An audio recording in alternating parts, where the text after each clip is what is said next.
Bismillahirrahmanirrahim. Assalamualaikum warahmatullahi wabarakatuh. Perkenalkan, nama saya Mumtaz Nawal Firdaus. Di sini saya akan memaparkan sedikit penjelasan tentang pendidikan multikultural berbasis Islam. Baik, sebelumnya yang saya hormati Bapak dosen pengampu Bapak Tafjani SHMM, dan juga yang saya cintai rekan-rekan mahasiswa prodi PAI semester 5B. Baik, masuk ke dalam pembahasan, di mana pembahasan yang pertama yakni tentang pendahuluan. Di sini saya akan menjelaskan pendahuluan dari pendidikan multikultural berbasis Islam. Yang mana poin daripada pendahuluan di sini yakni keragaman sebagai sunnatullah. Perlu kita ketahui bahwasannya arti dari sunnatullah yaitu sudah ada sejak zaman ke zaman, di mana manusia diciptakan tentunya berbeda-beda, baik itu dari jenis kelamin, suku, bahasa, hingga agama. Nah, keragaman ini seharusnya menjadi perekat harmonisasi, namun seringkali memicu konflik. Nah, kemajumukan adalah sunnatullah. Ya, pengingkaran atasnya berarti pembangkangan atas kehendaknya. Maknanya apa teman-teman? Bahwasannya, nah keragaman ini sudah ada sejak zaman Rasulullah Shallallahu Alaihi Wasallam, di mana sejak zaman Rasulullah itu sudah kita ketahui bahwasannya ada orang Muslim, ada orang non Muslim, ada orang kafir, ada orang Yahudi dan lain sebagainya. Nah, di Indonesia sendiri itu keberagaman sangat sudah kita ketahui bersama bahwasanya dari jenis kelamin, laki-laki perempuan, dari suku Sunda, suku Jawa, suku Batak, Madura, dan lain sebagainya. Dari bahasa, ada bahasa Sunda, bahasa Jawa, bahasa Aceh, bahasa Padang, bahasa Medan, dan lain sebagainya. Ada agama, di Indonesia sendiri ada 5 agama. Salah satunya ada Islam, lalu selanjutnya ada Hindu, Buddha, Kristen, dan lain sebagainya. Nah, seharusnya keberagaman itu kita syukuri dan kita jadikan sebuah perekat antara harmonisasi di antara kedua belah pihak gitu kan. Namun terkadang sebuah perbedaan ini memicu adanya kekerasan baik itu verbal maupun non verbal. Contohnya yaitu kadang yang lemah atau yang minoritas itu menjadi korban daripadanya perundungan ataupun daripadanya rasisme. Contohnya orang yang berkulit hitam seringkali diejek oleh teman-temannya yang berkulit putih, atau orang yang non-muslim seringkali dikucilkan oleh orang-orang yang muslim gitu kan. Nah, itu sering kita lihat fenomena-fenomena yang terjadi di Indonesia itu sendiri. Nah, Indonesia sendiri guys di sini ditakdirkan multi suku, multi etnik, multi agama, dan multi budaya. Nah, ini membuat bangsa kita itu rentan terhadap apa yang dinamakan kekerasan. Nah, pendidikan multikultural menjadi upaya strategis untuk membangun kesadaran pluralis pada generasi muda. Nah, adapun ada tantangan pendidikan Islam di era multikultural, di mana yang pertama yaitu pembangunan berkelanjutan. Nah, bagaimana pendidikan Islam meningkatkan pembangunan berkelanjutan? Nah, ini lembaga-lembaga yang berstatus lembaga Islam harus bisa melek terhadap kebutuhan di zaman sekarang gitu kan. Nah, pembangunan berkelanjutan. Yang kedua yaitu riset komprehensif, di mana lembaga pendidikan Islam khususnya itu bisa melakukan riset terhadap transformasi sosial dan pengembangan SDM, di mana kebanyakan kurikulum di negara Indonesia ini sendiri khususnya di pendidikan Islam itu kurang komprehensif dalam segi sumber daya manusianya, di mana sekolah-sekolah yang istilahnya atau basicnya itu multikultural itu tidak memiliki guru yang kompeten di bidang agama. Contohnya agama yang istilahnya lintas agama gitu kan. Nah, itu biasanya kekurangan tuh sumber daya manusianya.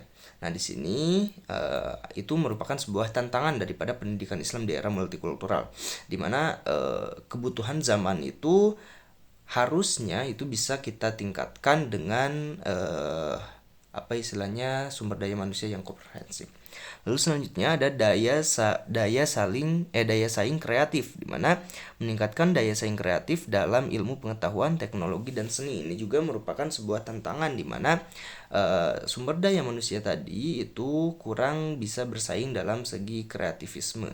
Nah, karena tadi ya kekurangan daripada sumber daya manusia yang ada di Indonesia itu sendiri, khususnya ketika ingin istilahnya mengembangkan atau ingin mengaplikasikan pendidikan Islam di era multikultural itu terkadang sulit gitu kan, karena ya tadi tidak diterima oleh kalangan-kalangan yang non muslim biasanya, atau kalangan-kalangan orang-orang yang minoritas. Biasanya mereka merasa dikucilkan atau merasa didiskriminasi oleh pendidikannya itu sendiri gitu kan, karena ya tadi tidak mencakup istilahnya tuh terhadap pendidikan yang multikultural atau pendidikan yang beraneka ragam tersebut, seperti itu. Lalu selanjutnya ada inovasi kolonialisme, menghadapi tantangan inovasi kolonialisme di bidang politik dan ekonomi. Nah, itu merupakan sebuah tantangan-tantangan di pendidikan Islam di era multikultural. Nah, baik. Nah, Islam dan pendidikan, pentingnya ilmu, di mana Rasulullah SAW atau Allah SWT berfirman dalam Quran surah Al-Alaq ayat 1 sampai 5.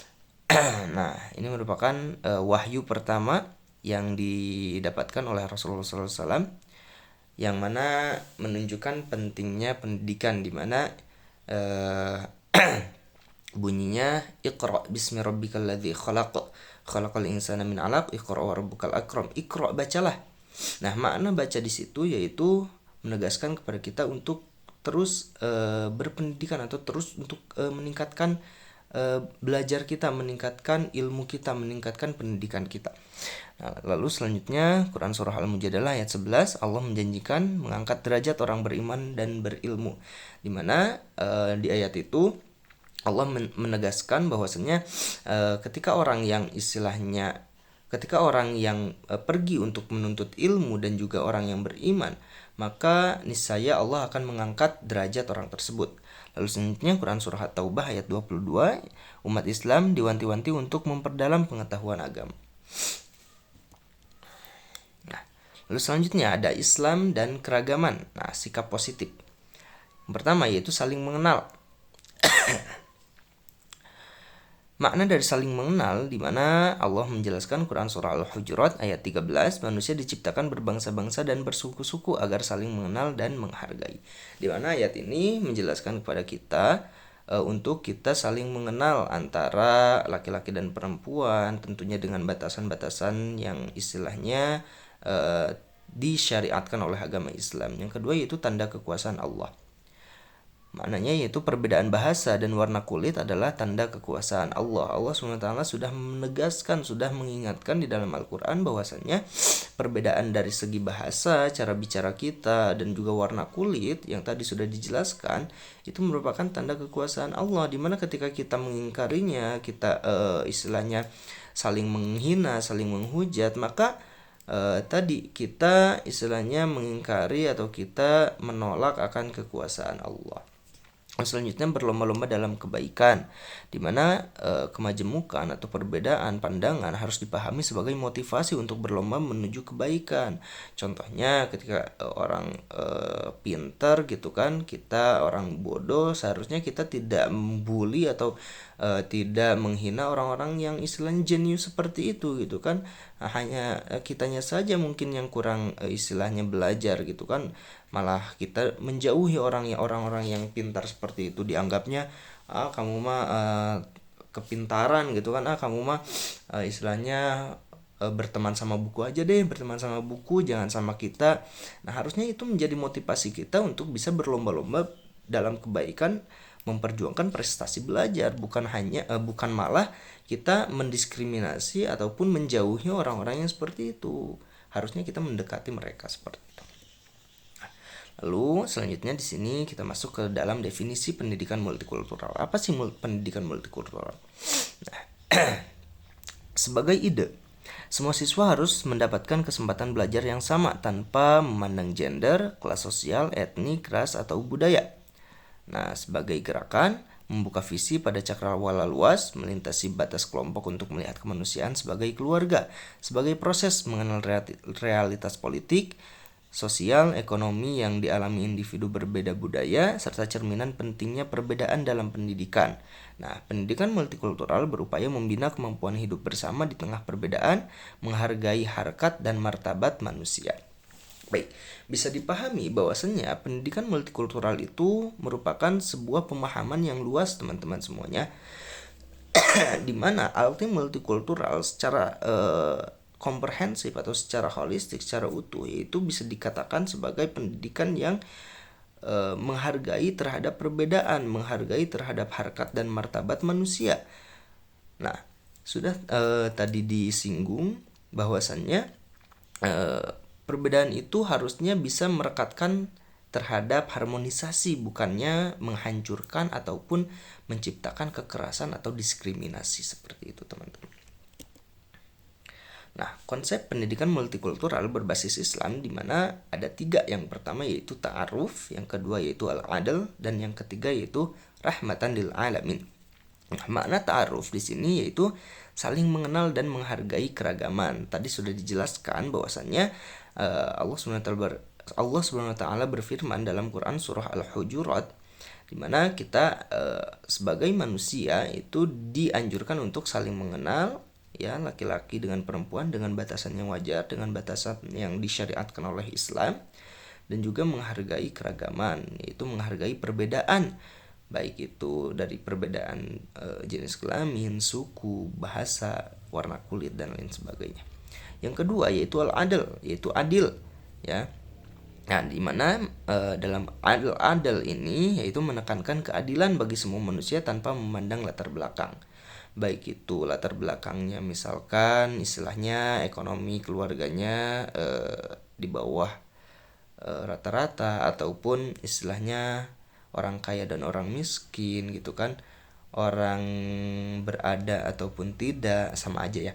Orang yang istilahnya tuh kaya miskin, hitam putih, ataupun istilahnya memiliki keterbatasan atau memiliki kekurangan. Nah, di sini al-adl, yaitu konsep al-adl di sini menekankan keadilan bagi semua manusia tanpa memandang latar belakang. Jadi, pendidikan multikultural ini tidak boleh membanding-bandingkan, tidak boleh membeda-bedakan siswa ini memiliki latar belakang yang istilahnya tuh kaya gitu kan, anak presiden gitu kan. Nah, itu harus sama aja gitu kan, kita samaratakan pendidikan yang kita berikan oleh guru, oleh lembaga terhadap misalkan anak petani gitu kan. Jangan kita bandingkan anak pejabat dengan anak petani gitu kan. Jangan kita bandingkan dia orang tuanya berpenghasilan 10 juta dengan dia orang tuanya berpenghasilan 10.000 sehari. Itu tidak relevan dengan apa yang namanya pendidikan multikultural. Jadi kita harus harus adil dalam menyikapi, dalam istilahnya tuh memberikan pendidikan terhadap anak didik atau peserta didik seperti itu. Lalu yang terakhir, konsep pendidikan multikultural berbasis Islam itu rahmatan lil alamin. Sebagaimana kita ketahui bersama bahwasanya rahmatan lil alamin itu adalah rahmat bagi seluruh alam gitu kan.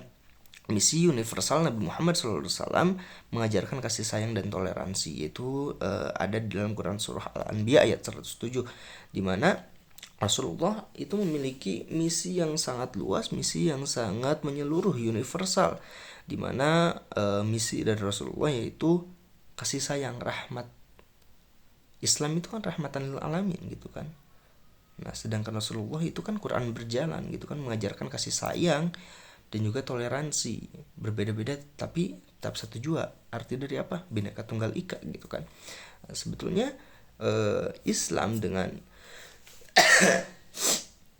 Indonesia ini memiliki satu tujuan, satu ideologis yang sama gitu kan. Bila diterapkan dengan baik gitu kan, Pancasila bila diterapkan dengan baik oleh seluruh masyarakat Indonesia, oleh pejabatnya khususnya, oleh guru-guru, itu bisa menciptakan istilahnya tuh negara yang luar biasa harmonis gitu kan teman-teman semuanya. Nah, itu ya pendidikan multikultural berbasis Islam menyatukan nilai universal Islam dengan prinsip multikultural untuk membentuk peserta didik yang bertakwa, cerdas, inklusif, dan menghargai pluralitas. Lalu selanjutnya yaitu tentang urgensi dan implementasi di Indonesia itu sendiri. Nah, yang pertama yaitu urgensinya, yaitu mencegah radikalisme teman-teman semuanya. Nah, bahwasanya radikalisme itu yaitu sebuah faham di mana mereka itu terlalu ekstrim terhadap ideologinya sendiri, terhadap pemahamannya sendiri, di mana kita harus mencegah ya tujuan daripada kenapa penting pendidikan multikultural ini agar mencegah radikalisme, agar mencegah orang-orang yang memiliki pemikiran yang sempit itu kita bantah gitu kan. Nah, yang pertama menangkal paham radikal dengan narasi Islam yang inklusif gitu kan. Karena banyak golongan-golongan Islam ya atau aliran-aliran di Islam itu sendiri yang menganut paham radikalisme gitu teman-teman semuanya, yang ekstrem terhadap kiri gitu kan. Bid'ah itu kan paham radikalisme yang harus kita istilahnya tuh cegah gitu kan, agar paham-paham itu tidak istilahnya tuh berdampak terhadap orang-orang yang minoritas.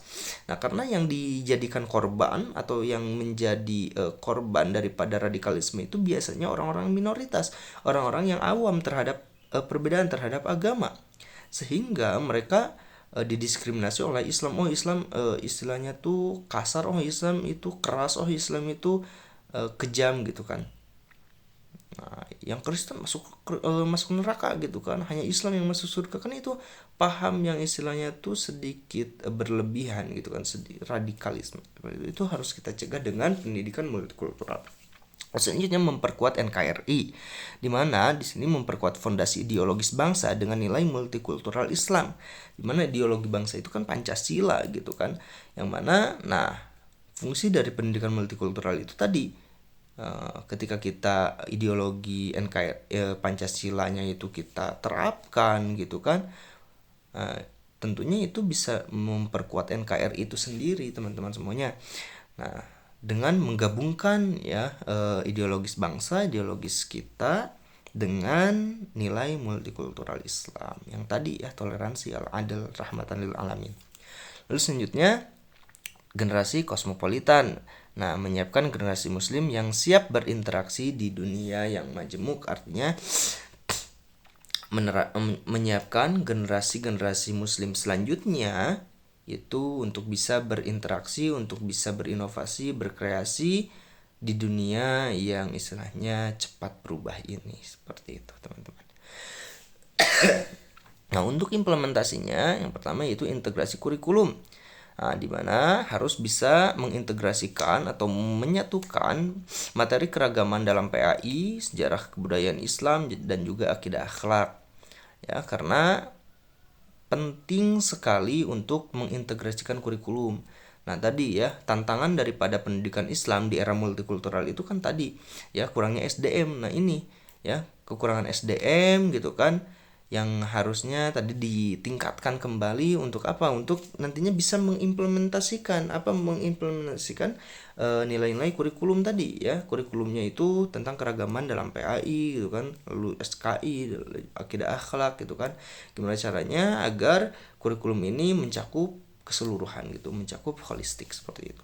Lalu selanjutnya metode dialogis, yaitu diskusi, debat, simulasi untuk membahas isu keragaman budaya atau keragaman apapun itu gitu kan. Karena apa? Dengan metode dialogis itu kita bisa istilahnya tuh memahami perspektif-perspektif lain gitu kan, perspektif dari orang yang mayoritas maupun minoritas, orang yang non muslim maupun muslim, orang yang istilahnya berpendidikan maupun tidak, orang yang istilahnya pintar maupun belum tahu, seperti itu teman-teman. Lalu selanjutnya penguatan literasi, festival budaya, bedah buku, kunjungan rumah ibadah. Ini untuk apa? Untuk cara kita menghargai, cara kita istilahnya tuh menanamkan kecintaan terhadap atau menanamkan nilai-nilai multikultural terhadap keberagaman. Seperti itu. Yang terakhir yaitu keteladanan guru.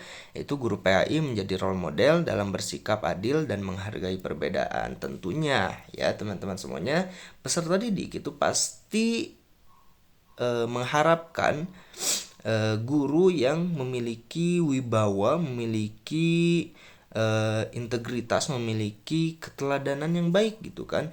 Ketika gurunya itu istilahnya sudah menerapkan konsep-konsep pendidikan multikultural, maka dengan otomatis siswa pun akan meniru gurunya tersebut. Seperti itu.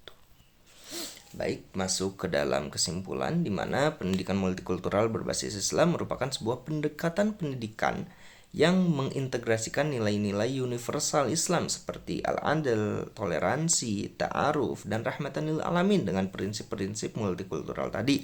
Ya, pendidikan ini bertujuan untuk membentuk peserta didik yang tidak hanya bertakwa kepada Allah, tapi juga menjadi warga negara yang cerdas, inklusif, dan menghargai pluralitas. Nah, dalam konteks Indonesia yang majemuk, yang memiliki banyak perbedaan, pendidikan multikultural berbasis Islam memiliki urgensi yang tinggi. Ya, tadi urgensinya yaitu mencegah paham radikalisme, memperkuat persatuan dan kesatuan bangsa, menyiapkan generasi muslim yang siap berinteraksi secara global tanpa kehilangan identitas keislamannya. Nah, implementasinya dapat dilakukan melalui integrasi kurikulum, metode pembelajaran dialogis, penguatan literasi multikultural, dan juga keteladanan daripada gurunya tersebut. Namun, tantangan seperti pemahaman guru yang terbatas, kurikulum yang padat, pengaruh lingkungan sosial, dan juga kebijakan pendidikan yang tidak konsisten perlu diatasi secara serius, teman-teman semuanya. Dengan demikian, pendidikan multikultural berbasis Islam bukan hanya relevan, tetapi juga menjadi kebutuhan mendesak dalam membangun masyarakat Indonesia yang harmonis, toleran, dan juga berkeadilan. Tentunya, ini menjadi sebuah hal yang perlu kita rangkul bersama, perlu kita atasi secara serius, perlu kita adakan integrasi di antara berbagai macam pihak, dari guru atau SDM, dari siswa, dari orang tua, dari masyarakat sekitar, dari pemerintah. Itu harus sama-sama istilahnya tuh mendiskusikan ataupun bersama-sama membangun pendidikan multikultural ini sehingga pendidikan multikultural di Indonesia bisa terrealisasi atau bisa diimplementasikan. Begitu yang bisa saya sampaikan, kurang lebihnya mohon dimaafkan. Wabillahi taufiq wal hidayah. Wassalamualaikum warahmatullahi taala wabarakatuh.